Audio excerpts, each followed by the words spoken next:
মাথার ভিতরে বান, মাজার ভিতরে বান, পায়ের ভিতরে বান দিয়ে ফেলে রাখবে রে ভাই। এ যুবক বাবাজিরা, আমার মুরব্বী বাবারা, ভালো করে বুঝে রাখরে পর্দার মা বোনেরা, আহারে মাথার বান্দে বোঝা গেল রে মন আর কোনদিন মাথা নাড়ার শক্তি নাই। মাথার বান্দে বোঝা গেল রে মন আর কোনদিন উঠে বসার শক্তি নাই। পায়ের বান্দে বোঝা গেল রে মন আর কোনদিন হেঁটে চলার শক্তি নাই। এ যুবক বাবাদের, আমার ঘরের মেয়ের মা বোনেরা, আহারে মাথার মধ্যে পায়ের মধ্যে বান্ধিয়া এরকম ভাবে মসজিদের খাটিয়ার মধ্যে উঠাইয়া, আহারে আল্লাহু আকবার, আল্লাহু আকবার, আহারে চার বিহারার পালকির মধ্যে চারজনে চার কাঁধে লইয়া, আহারে মৃত লাশ দেখতে থাকবে যে একজন এক কাঁধের ভিতরে আমার ছেলে, কেউ বা আমার ভাই, কেউ বা আমার বন্ধু, কেউ বা আমার মামা, আমার চাচা, আমার আত্মীয় স্বজন, আহারে কাঁধের মধ্যে এরকম ভাবে লাশ নিয়া আমাকে নিয়ে উঠাই এরকম ভাবে রওনা করছে। কত যুবক ভাই এই দুনিয়ার জমিন থেকে বিদায় হয়ে গেছে, আছে না নাই? আমার বয়সী, তোমার বয়সী কত মানুষ দুনিয়ার জমিন থেকে বিদায় হয়েছে রে ভাই। এই দুনিয়ার জমিনে এমন ঘটনা আছে, বাবার আগে সন্তান বিদায় হয়, আছে না নাই? মার আগে সন্তান বিদায় হয়, দাদার আগে নাতি বিদায় হয়,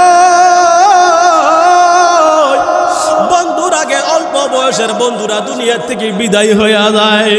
বাবারে চার বিহারার পালকি নিয়া যখন এরকম ভাবে ইমাম সাহেব সামনে খাটিয়া রাখিয়া যখন চার তাকবীরের জানাজার নামাজ পড়াইয়া অনেক মানুষ জানাজা পর্যন্ত উপস্থিত হয়, অনেকেই কিন্তু কবরস্থানে যায় না, জানাজার নামাজ থেকেই বিদায় হয়।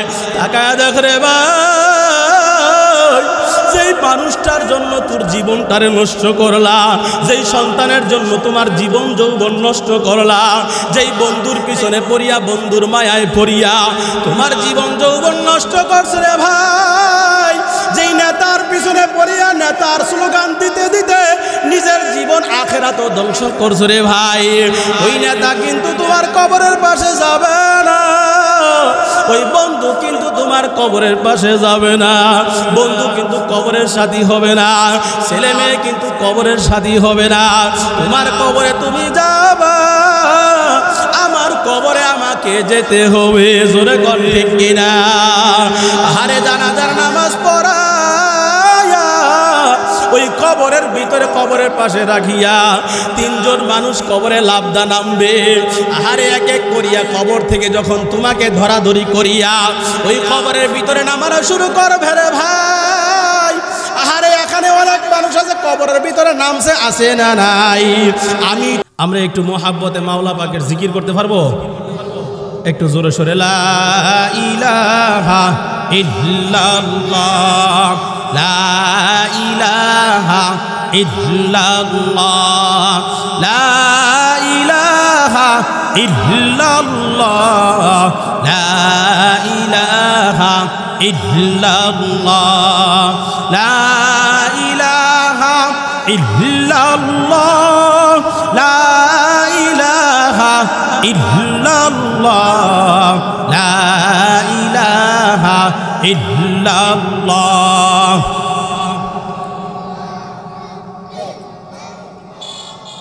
লা ইলাহা ইল্লাল্লাহ, লা ইলাহা ইল্লাল্লাহ, লা ইলাহা ইল্লাল্লাহ, লা ইলাহা ইল্লাল্লাহ, লা ইলাহা ইল্লাল্লাহ, লা ইলাহা ইল্লাল্লাহ, লা ইলাহা ইল্লাল্লাহ, লা ইলাহা ইল্লাল্লাহ, লা ইল্লাল্লাহ লা ইলাহা ইল্লাল্লাহ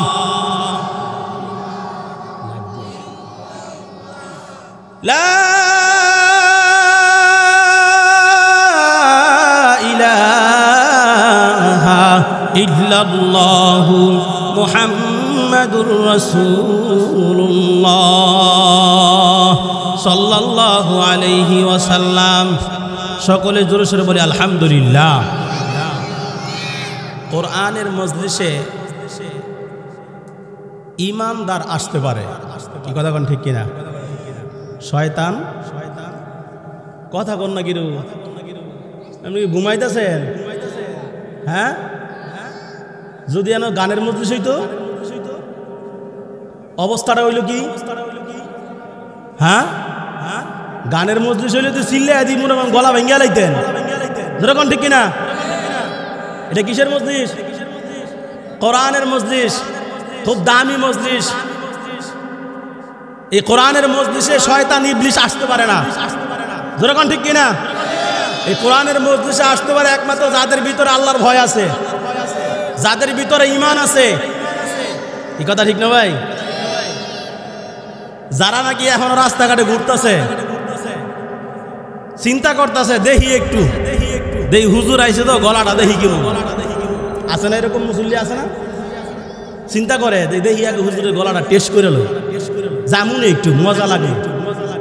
আবার কেউ কইতেছে আরে বাইর থেকে তো শোনা যায়, বাড়িতে থাইকেই তো শোনা যায়, মজলিসে যাইতেইব, মাঠে যাম লাগবো। ঘরের ভিতরে বৈশা এমনও পাবলিক আছে ঘরের ভিতরে বৈশা টিভির নাচ গানও দেখে, আবার ওয়াজও শুনে বলে। হ্যাঁ, আছে না নাই? এলাকার মধ্যে তালাশ করে দেখবেন, কপাল পোড়া বদনসিব এখনো পর্যন্ত মজলিসে আসতে পারে নাই। আল্লাহ রাব্বুল আলামিন যাকে কবুল করে রাখছেন সে মজলিসে আসতে পারবে, যারা কবুল করে নাই সে আসতে পারবে না। হাজারো চেষ্টা করলে আমি আর আপনি বাড়িতে যদি দাওয়াতও দেই, তারা টাইনা হেসরাও যদি আনতে চাই আসতে পারবে না। কেন? আল্লাহ কবুল করতে হবে। এই জন্য যেই সমস্ত ভাইয়েরা, যেই সমস্ত আমার মুরব্বী বাবাজিরা এখনো পর্যন্ত ঘরের ভিতরে বসে রয়েছেন, ওই যে এখানে মেলা বসছে না সামনে, যেরকম এখানে মেলা বসছে না, মেলার মধ্যে মানুষ কম না বেশি? জান্নাতে মানুষ কম যাইব না বেশি যাইব? জান্নাতে মানুষ কম যাইব না বেশি যাইব? এখন এটা কেমনে কইবেন কম যাইব না বেশি যাইব? একটু মিলাইবেন। গানের মজলিসে লোক বেশি হয় না কম হয়? বেশি হয়। আর ওয়াজের মজলিসে কম হয়। তাহলে বুঝতে হবে জান্নাতের মানুষ যারা ওয়াজ মাহফিলে আসে, উলামায়ে কেরামের কথা শুনে, কোরআন এবং হাদিসের কথা শুনে, কোরআন এবং হাদিসের কথা শ্রবণ করে নিজের জীবনকে পরিবর্তন করে আল্লাহ এবং আল্লাহর রাসূলের পরিচয় পাওয়া যায়, তারাই হবে জান্নাতি লোক। আর যারা এই দুনিয়ার জমিনে গান বাদ্য এবং ভাবে নাচ গান দেখতে দেখতে নিজের জীবনটাকে পরিচালনা করবে, নিজের হায়াতের জিন্দেগি শেষ করবে, ওই মানুষটা মনে করতে হবে জান্নাতি লোক না, ওই মানুষটা হলো জাহান্নামী। এখন যারা এখনো মেলায় আছেন, দোকান ফাটে ঘুরতেছেন, পাও দুইটা আগায় দেন, অনুরোধ করতেছি মজলিসে আসেন। আজকের এই মজলিসটা আপনার জান্নাতে যাওয়ার উসিলা হইতে পারে, যেরকম ঠিক কিনা? আজকে বাইতুল মামুর জামে মসজিদ এর উন্নতি কল্পে কাজীর চর আজকের এই সুন্দর আয়োজন, এত সুন্দর আয়োজন ইন্তেজামিয়া কমিটি করছেন। আমি আজকের এই মসজিদের কমিটি এবং মাহফিল পরিচালনা কমিটিকে অসংখ্য ধন্যবাদ জানাই এত সুন্দর আয়োজন করার জন্য। এখন আপনি যারা ঘরে শুয়ে রয়েছেন, আগামীকালকে এই অনুষ্ঠান পাইবেন, যেরকম আল্লাহ রাব্বুল আলামিনের পক্ষ থেকে প্রতিদিন সকালবেলা একদল ফেরেশতা দুনিয়ার জমিনে আসে। সূর্য অস্ত, সূর্য যাওয়ার আগ পর্যন্ত ওই ফেরেশতাদের দায়িত্ব হলো কোন বান্দারা কোন জায়গায় কি করতেছে, এগুলার একটা কারগুজারি আল্লাহ রাব্বুল আলামিনের দরবারে। সূর্য ওঠার সাথে সাথে আবার আসমানে চলে যায়, আল্লাহ রাব্বুল আলামিনের কাছে বান্দাদের কারগুজারি পেশ করে। আবার আরেক দল ফেরেশতা সূর্য ডুবার পরে এই জমিনের মধ্যে চলে আসে। ওই ফেরেশতাদের কাজ হলো সারা রাত্র ফজর হওয়ার আগ পর্যন্ত, সূর্য উঠার আগ পর্যন্ত তাদের কাজ হলো পুরা পৃথিবীটা ঘুরে দেখবে কোন বান্দারা কোন কাজে নিয়ত আছে, কোন কাজে নিয়োজিত আছে। এই কারগুজারি আল্লাহ রাব্বুল আলামিনের কাছে পেশ করবে। ক্যামেরা হইতেছে, আজকে দেখেন না এই যে ক্যামেরা হইতেছে, এটা তো ভিডিওতে আমরা পরবর্তীতে দেখতে পারি। কিয়ামতের ময়দানে একটা ক্যামেরা পেশ করা হবে আপনার সামনে, আমলনামা। দেখ রে বান্দা, তুই কোথায় ছিলি? কাজীর সর মাহফিল হইছে, আর ওই সময় তুই কি করছস? কোন চিপাই বৈশা গাঞ্জা মদ খাইছস? কোন চিপাই বৈশা তুই বড়ি খাইছস? কোন টেলিভিশনের সামনে বৈশা নাচ গানের মধ্যে তুই লিপ্ত ছিলি? তাকায় দেখ, সব স্পষ্ট হয়ে যাবে। ওই দিন আপনার আমার ছুটার জায়গা থাকবে না। ওরকম ঠিক কিনা? দুনিয়ার জমিনে চাপাবাজি চলে, শরীরের গরম চলে, রক্তের গরম চলে। দুনিয়ার জমিনের মধ্যে এরকম ভাবে আপনার ক্ষমতার জোর চলে, কিন্তু চক্ষু দুটা বন্ধ হওয়ার পরে সব শেষ, সব শেষ। যেরকম ঠিক কিনা ভাই? থাকবে কিছু মনে করছেন? হ্যাঁ, চক্ষু দুটা যখন বন্ধ হয়ে যাবে, 3টা টুকরা কাফন দিয়া যখন আমাকে প্যাকেট বানাইবে, ওই সময় তো আপনি চাইলেও কি করতে পারবেন না, হাত নাড়াচাড়া করতে পারবেন না। বাড়ি গাড়ি অর্থ সম্পদ কিছুই নিয়ে যাওয়া যাবে না। জোরে কোন ঠিক কিনা? যেই সমস্ত মা বোনেরা দুনিয়াবি কাজে লিপ্ত আছেন, আমি ভাইদের অনুরোধ করি রে মা, এই দুনিয়ার জমিন থাকার জায়গা না। এই দুনিয়ার জমিন থেকে আপনাকে আমাকে বিদায় নিতে হবে। আমি চাইলেও যাইতে হবে, না চাইলেও যাইতে হবে, কোনো সন্দেহ? কিসের উদ্যোগে মাহফিল? কন্যাকে রোমিয়া ঘুমাইতেছেন, বক্তায় চিল্লায়, আমরা তো চিল্লান না, মাঝে মধ্যে একটু হুঁ হুঁ কইরেন। জোরে কয় না, একটু হুঁ হুঁ কইরেন। রাজি আছেন নি? কিসের উদ্যোগে মাহফিল? জোরে কোন, কিসের উদ্যোগে মাহফিল? যেই মসজিদের উদ্যোগে মাহফিল রে ভাই, আজকে মসজিদ কমিটি তোমার জন্য, তোমাদের নেকের আমল করার জন্য, নেক কাজ করার জন্য, দুইজনের প্রত্যেকটা মানুষের সাথে বাম কাঁধে ডান কাঁধে 2 জন ফেরেশতা আছে। একজন ফেরেশতারা ভালো কাজ ভালো আমলের লেখা লেখে, আরেকজন ফেরেশতা খারাপ বদ আমল লেখালেখি করে। আজকে মসজিদ কমিটি এত সুন্দর আয়োজন সাজাইলো, যেন এলাকাবাসীগুলা, এলাকার মধ্যে যত মানুষগুলা আছে, যেই সমস্ত মানুষগুলা বেনামাজি আছে, যেই সমস্ত মানুষগুলা বেপরদায় আছে, যেই সমস্ত মানুষগুলা হারামের সাথে লিপ্ত আছে, যেই সমস্ত মানুষগুলো এরকম ভাবে বিভিন্ন গুনাহের মধ্যে লিপ্ত আছে, মসজিদ কমিটি চায় যে আজকে এলাকার মানুষগুলা উলামায়ে কেরামদের মুজবান থেকে কোরআন ও হাদিসের আলোচনা শুনিয়া যেন নিজের জীবনকে পরিবর্তন করে, যেন নামাজ ধরে 5 ওয়াক্ত নামাজ পড়ে। কারণ ভাই, এই মসজিদের মধ্যে একটা চারবিহারার পালকি আছে না নাই? জোরে বলতে হবে, আছে না নাই? হে যুবক আল্লাহর গোলাম, ওই মসজিদের মধ্যে যে চারবিহারার পালকি আছে রে ভাই, তুমি যদিও মসজিদে না আসো, এই মসজিদের কাটিয়া কিন্তু তোমার দরজায় উপস্থিত হয়ে যাবে। জোরে জোরে কণ্ঠে কিনা? হে কাজীর চর এলাকাবাসী আমার ভাই,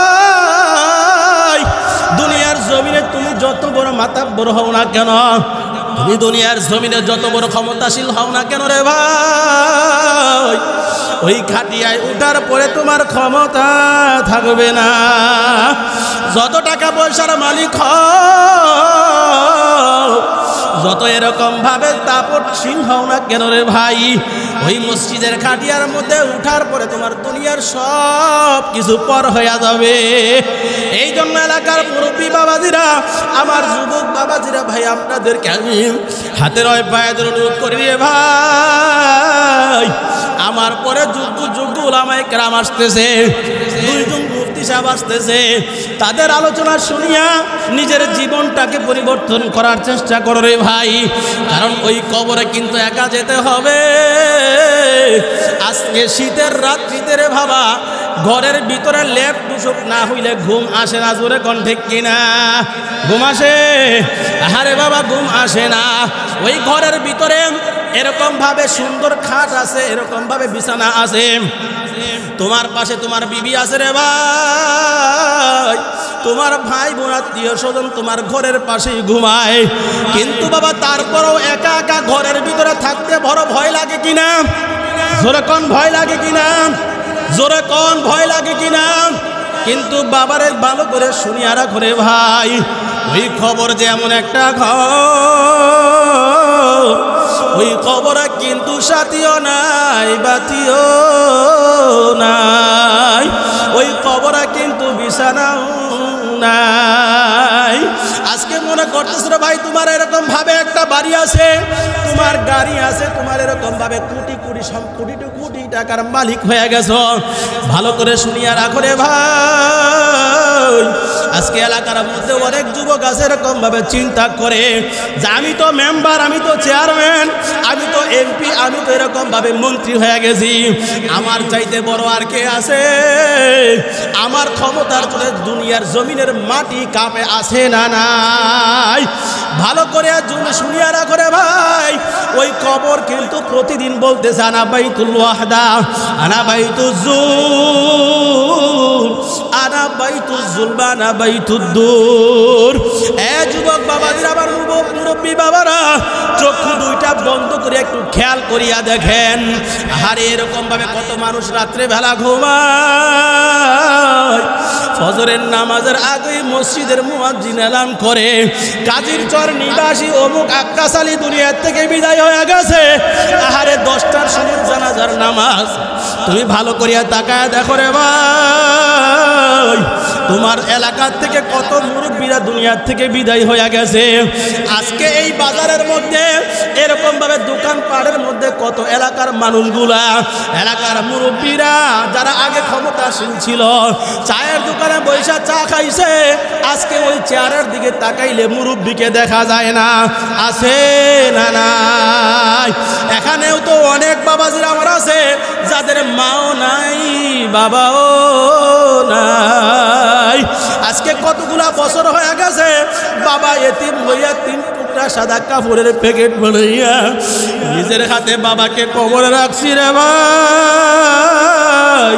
আহারে মাকে 5টা টুকরা সাদা কাপড় দিয়া প্যাকেট বানাইয়া ওই কবরের ভিতরে রাখিয়া আসছি রে ভাই। যেই কবরস্থানে, গোরস্থানে, বাস বাগানে দিনের বেলা যাইতেও বড় ভয় লাগে। জোরে জোরে গড্ডে কেনা। হে বাবা, কি নিয়ে যাইবা, কি নিয়ে রওনা করছো, কি নিয়ে কোন দিকে রওনা করছো রে ভাই? আজকে কাজীর চর থেকে যদি তুমি ঢাকা যাও, তোমার সফর 1 দিনের বা 2 দিনের। আহারে বাবা, এরকম ঘর থেকে 2-3 দিনের সামান লয়ে বের হইছ, আবার যখন ঢাকার কাজ তোমার শেষ হয়ে গেছে, 2-3 দিন পরে যখন কাজ শেষ, আবার ওই ঢাকা থেকে তোমার গন্তব্য কাজীর চরে চলে আসো। কাজীর চর থেকে ভাই কেউ বিদেশের মাটিতে গেল, ওই বিদেশের মাটিতে যাওয়ার পরে এরকম 5 বছর, 6 বছর, 10 বছর পর্যন্ত বিদেশের মাটিতে মেহনত করিয়া আবার কিন্তু কাজীর চরে ফিরিয়া আসে। জোরে কন্ডে কিনা? এই আশা নিয়েই কিন্তু রে বাবা দূর ঘর থেকে বের হয়। ভালো করে শুনিয়া রাখো রে ভাই, এই কাজীর চর বাইতুল মামুর জামে মসজিদে যেই দিন তোমার মাইকে নামটা এলান হইয়া যাবে, ওই দিন যেই পালকিয়া দিয়ে তোমাকে ঘর থেকে বের করে নিয়ে যাওয়া হবে, এমন একটা ময়দানে, এমন একটা স্থানে তোমাকে নিয়ে যাওয়া হবে রে ভাই, যেই স্থানে মানুষ একবার যায় কোনোদিন ফিরে আসে না। জোরে কোন থেকে না? আহারে রাত্রিবেলা ঘুমায় থাকো, রাত্রিবেলা তো তুমি আরামে ঘুমাইছ। বাবা একটু খেয়াল করিয়া দেখেন, নিজের জীবনের সাথে মিলায় দেখেন কথাগুলা, যে আমি কত ওয়াক্ত নামাজ পড়লাম, কত ওয়াক্ত নামাজ কাজা করলাম, কত মাস রোজা রাখলাম, কত বছর রোজা রাখলাম, আর কত বছর রোজা কাজা করিয়া দিলাম। ঘরের মা বোনেরা ভালো করে হিসাব মিলাও। তুমি বেপরদা হইয়া মানুষকে তোমার চেহারার সৌন্দর্য দেখাইয়া আর নিজের যৌবন শেষ করলা, নিজের জীবনটাকে শেষ করলা রে মা। ভালো করে শুনিয়া রাখো রে মা, যেই ঘরের ভিতরে একদিন নতুন বউ হইয়া ঢুকছিলা রে মা, আরে এলাকার মা বোনের এরকম খালা চাচিরা তোমাকে কত মানুষ শরবত পান করাইছে, কত মানুষ তোমাকে মিষ্টি খাওয়াইল। আবার এমন একটা দিন আসবে রে ভাই, ওই ঘর থেকে তোমাকে আমাকে টানিয়া হেসরাইয়া বার করিয়া আহারে মশারি টানায়া, আহারে এরকম ভাবে বড়ি পাতার গরম পানি করিয়া আহারে একভাবে গোসল করানো শুরু করবে। তোমাকে আমাকে এমন ভাবে প্যাকেট করা শুরু করবে, মাথার ভিতরে বান, মাজার ভিতরে বান, পায়ের ভিতরে বান দিয়ে ফেলে রাখবে রে ভাই।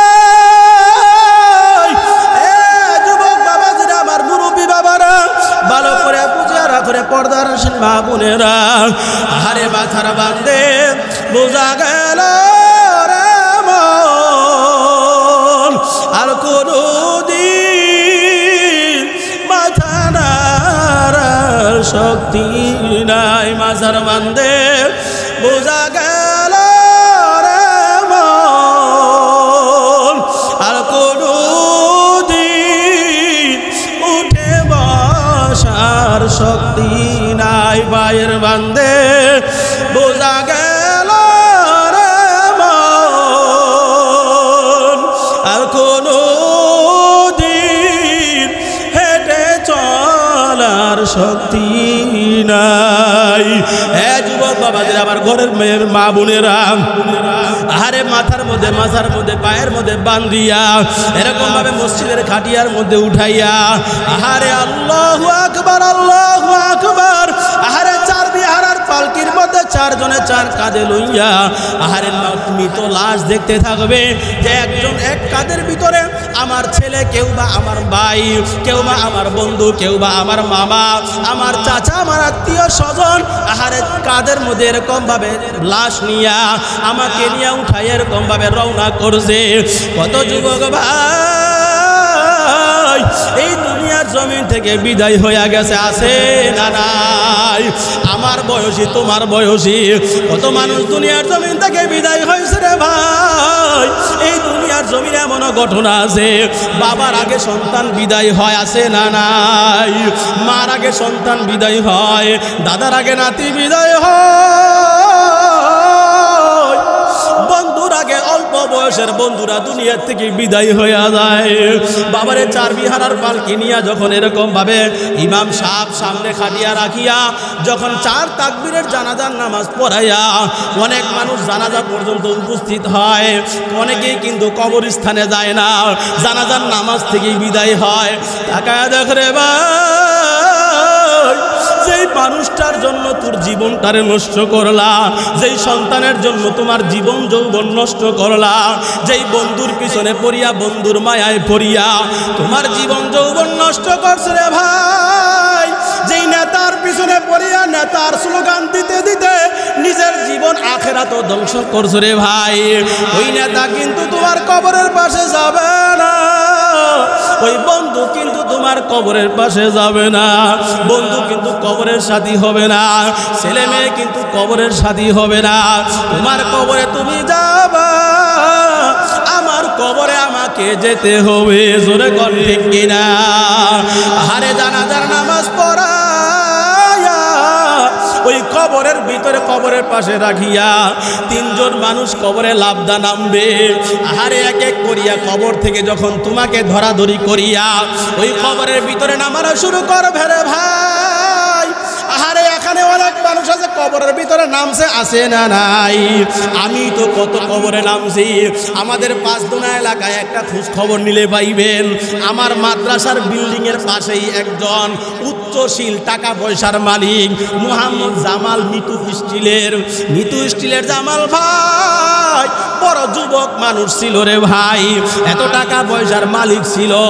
3 দিন আগেও ঢাকা বড় হসপিটাল থেকে নিজে এরকম ভাবে পুরা বডি চেক আপ করে আসছে, নিজের স্ত্রীরও বডি চেক আপ করছে। বডি চেক আপ করার পর ডাক্তার সাহেব বলতেছেন, জামাল ভাই আপনার শরীরে কোনো রোগ নাই, কিন্তু আপনার বিবির শরীরে একটু রোগ আছে। আহারে এই জামাল ভাই বলতেছে যে আমার কোনো রোগ নাই, হাসপাতাল থেকে চলে আসছে।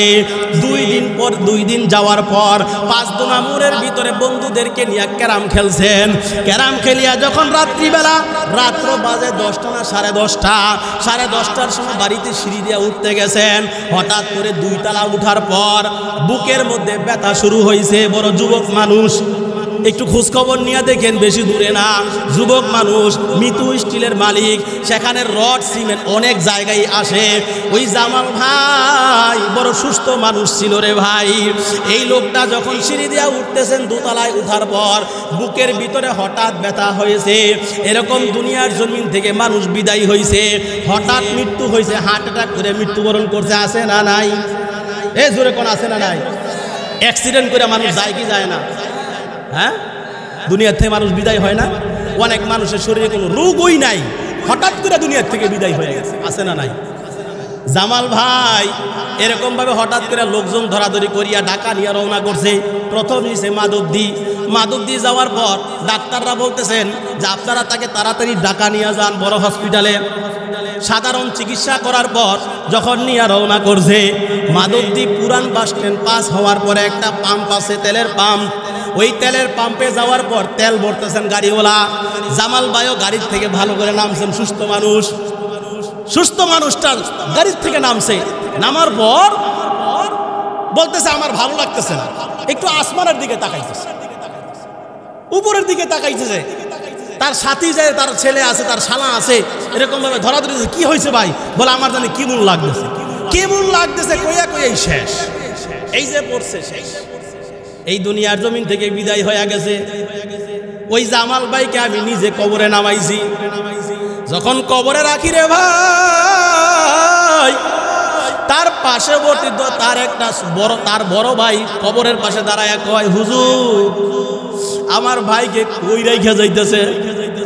আমার ভাইয়ের আর কন্ডিশন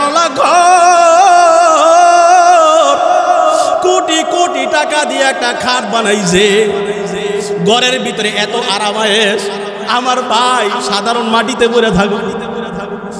আমি বলে কামাল ভাই, এটাই আমার মাওলার নীতি। জোরে কণ্ঠে কিনা? আহারে কবরে রাখিয়া এ যুবক ভালো করে বুঝরে ভাই, তোমার আমাকেও কিন্তু যেতে হবে। ওই কবরে যে রাখবে রে ভাই, একে একে কবর থেকে কিন্তু লাফ মারিয়া পায়ের দিক থেকে এক এক করে তিনজনই উঠিয়া পড়বে। ওই কবরে যখন উপরে আস্তে আস্তে বাঁশের পাতুনি দেওয়া শুরু করবে, আহারে এরকম ভাবে হুগলা কলা পাতা বিছায়া যখন এক এক মুষ্টি করে মানুষগুলা মাটি চাপা শুরু করবে, কবরটা কেমন জানি অন্ধকার হয়ে যাবে।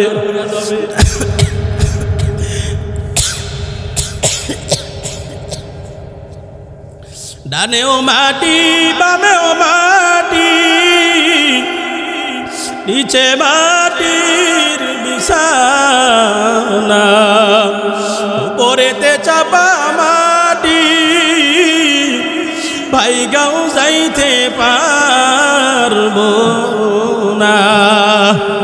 আল্লাহ রাব্বুল আলামিন বলেন কিয়ামতের ময়দানে, আহারে অনেক মানুষ এরকম ভাবে আল্লাহ রাব্বুল আলামিন কোরআনের মধ্যে বলেন, মা আবনা আন্নি মালিয়া হালাকা আন্নি সুলতানিয়া খুযুহু ফাগুল্লু।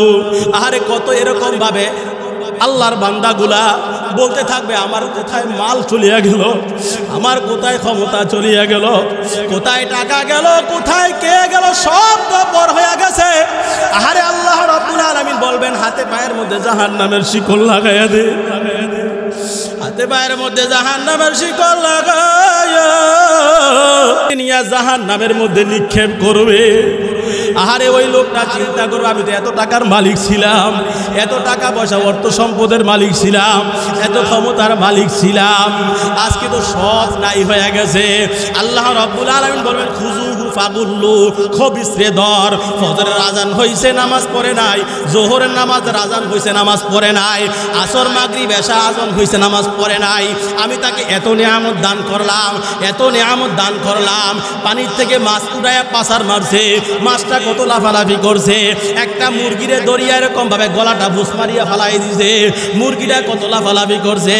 একটা খাসি জবাই করিয়া খাসিটা কত লাফালাফি করছে। আহারে 10-15 জন 20 জন মানুষ মিলিয়ে একটা গরু জবাই করছে। আহারে বান্দা, আল্লাহ রাব্বুল আলামিন বলেন, বান্দা খা, আমি তোর জন্যই বানাইছি, আমি তোর জন্যই বানাইছি। কারণ দুনিয়ার সব তোর জন্য, তুই হলি আমি মালিকের জন্য।